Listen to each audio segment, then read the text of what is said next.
Jake Diebler has no room for error this offseason. He must move quickly, be strategic, and deliver on every move.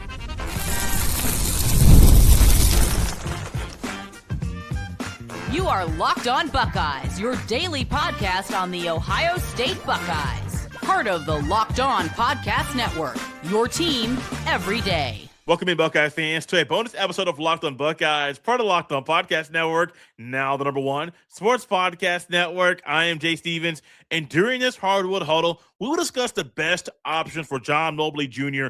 in the 2026-2027 basketball season. But first, Jake Diebler's to-do list is getting longer, and some of the things that are getting added are big boy decisions because Jake Diebler knows this offseason is very, very pivotal for Ohio State basketball overall as a program, but also for him to keep his job. And when you know heading into a season, you must do things better next year to maintain your job. That adds to the pressure and maybe anxiety he is currently feeling. But think about where he's currently with this team.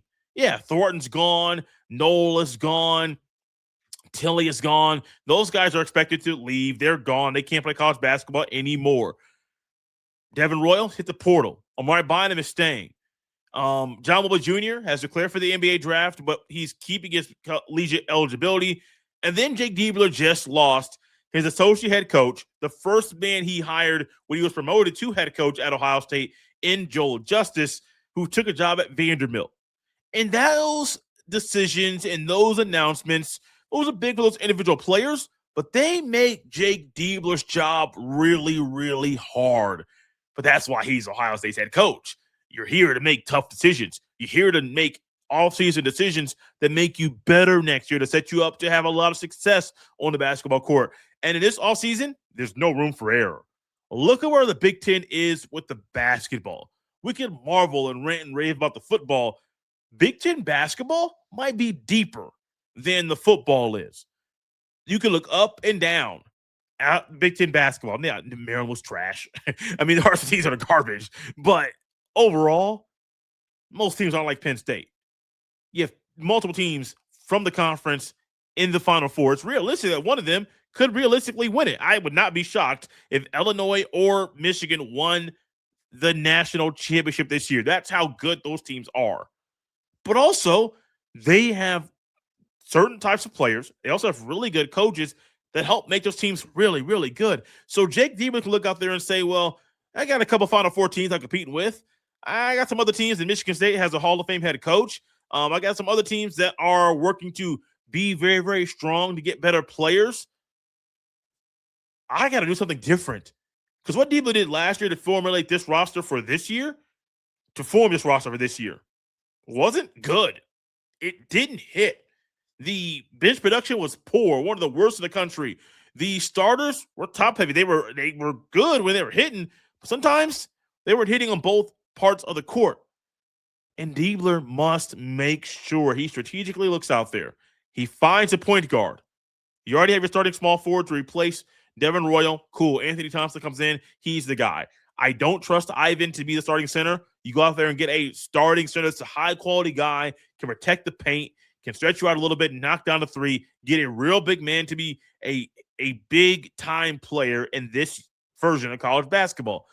I would probably get more of a playmaking or a true point guard than a combo or scoring guard like Bruce Thornton could be. I think if you get more of a true point guard, that would help. Potentially John Mobley Jr. next year. Not sure what decision he is going to make for his future. But even if you lose Mobley Jr., you got to go out there and get a guard, a two guard, and it may change the type of point guard you want to get, because if Mobley is there, you don't need a scoring guard that could be a great lead guard that can add 18 to 20 points a game. No, you can just lean on Mobley to be the kind of scorer that he should be. But Diebler knows what he signed up for. And this is an offseason where there's no room for error. If Ohio State, under Jake Diebler, gets everything right, Buckeye fans will rejoice, Ross Bjork will be happy, and everyone will be looking at Ohio State thinking, oh, the Buckeyes are going back in time and having some of the success they had under Thad Matta and previous Buckeye basketball coaches. If things don't go that way and they start to trend in the opposite direction, then people will start calling. So we'll start calling for Jake Diebler to be let go, because another year like the previous 4 is unacceptable. Now, if you take this one away, the previous 4 years the Buckeyes didn't make the NCAA tournament in a row. You don't want to make it one year and have it turn into a one-hit wonder because the coach can't make the right hires, can't be strategic, doesn't have a plan, doesn't know how to get the guys that he needs on the team for the team to be successful.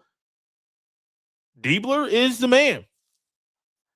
I don't have a lot of faith that he can get everything done at the rate it needs to be done to compete in the Big Ten. Not just the Big Ten, but all around the country. There are reasons why there's top-end talent in the Midwest that isn't flocking to Ohio State. There's a reason why there are top-end guys in the portal that aren't flocking to Ohio State like crazy. Do they trust Jake Diebler? Real question. Would you rather be coached by Jake Diebler or Tom Izzo? Would you rather be coached by Jake Diebler or John Shire? Would you rather be coached by Jake Diebler or Mark Few? This is what he's competing against.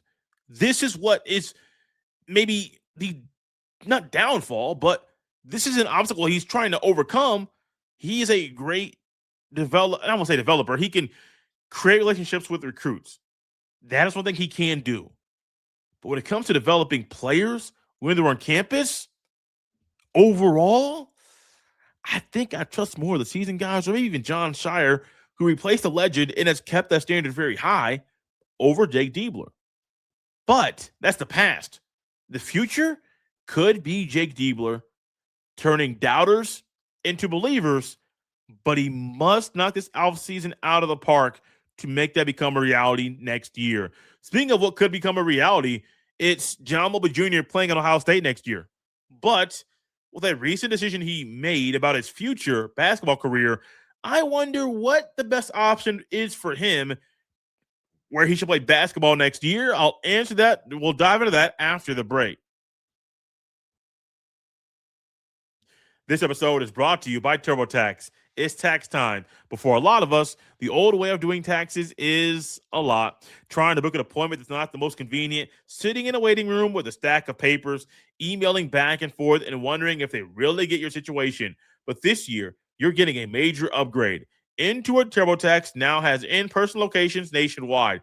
You can meet face-to-face with a real tax expert, and your documents get uploaded straight to your TurboTax app on the spot. And just like that, you're done. Your TurboTax expert works to get you every dollar you deserve, while you get real-time notifications as you go about your day.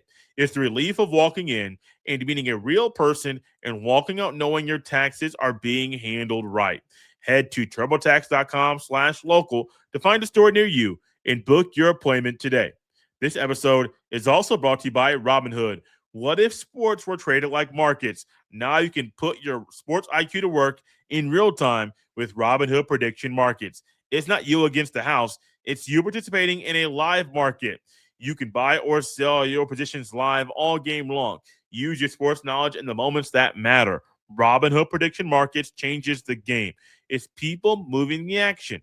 So when momentum shifts, you can move with it. I always knew the game, but never had a dynamic way to apply that knowledge. Now I can actually take part live in a market powered by people. You're no longer just a spectator. Play by play, you decide. Trade every play with Robinhood.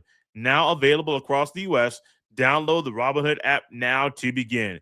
Futures and clear swaps trading involve significant risk and is not appropriate for everyone. Event contracts are offered by Robinhood Derivatives LLC, a registered futures commission merchant and swap firm. This episode is also brought to you by our friends at FanDuel. Guys, the Final Four is here. It's one of the best times of the year. Your brackets may have been busted. You may have upsets all over the place, but there's nonstop action from tip to final cut down.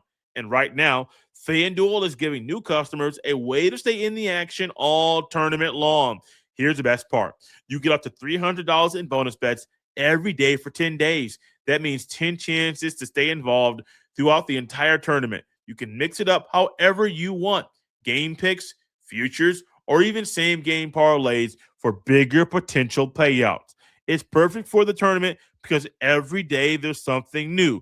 Different matchups, new storylines, and more ways to get involved as a bracket unfolds. So visit FanDuel.com to sign up today. That's FanDuel.com to get in on the action.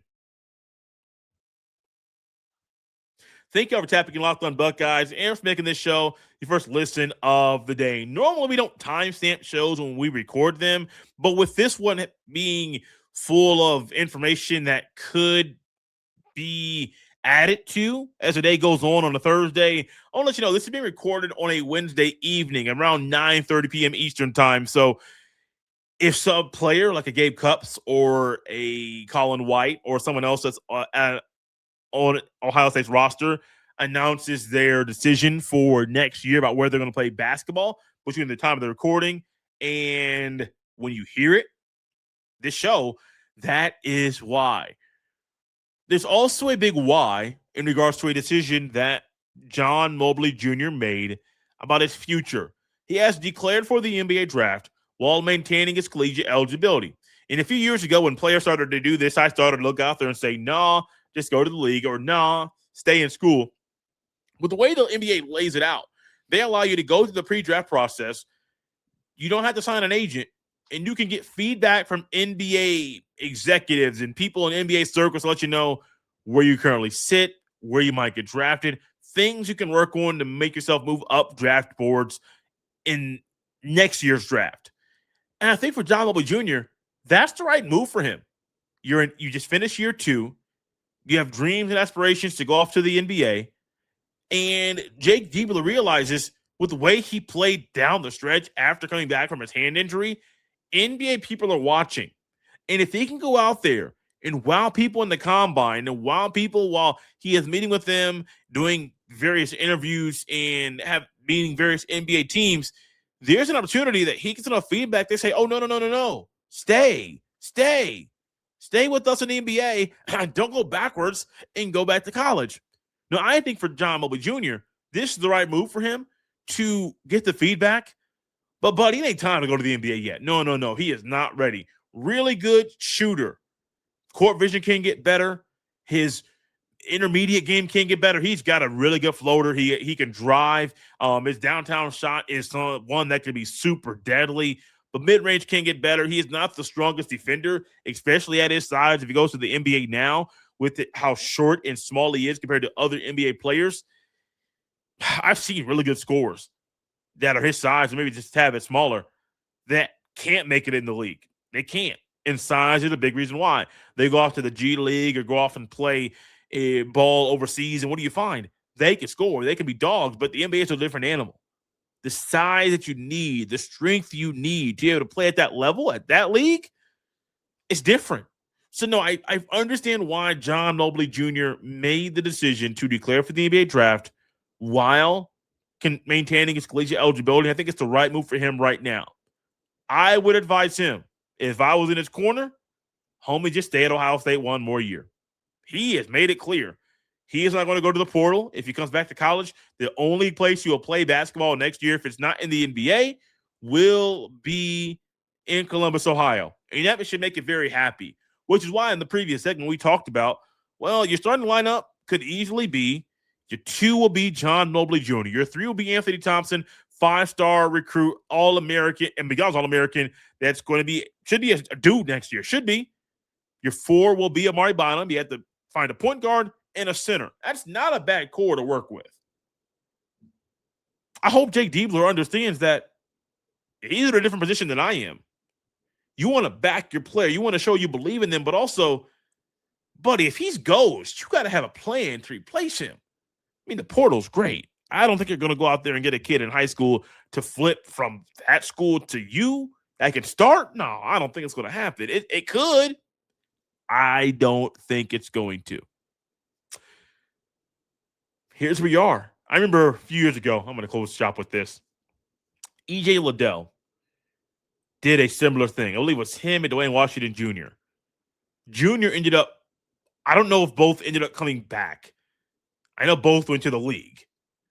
But they went and got some feedback from NBA people in regards to how they play, where they can get better to raise their own draft stock and to get drafted higher.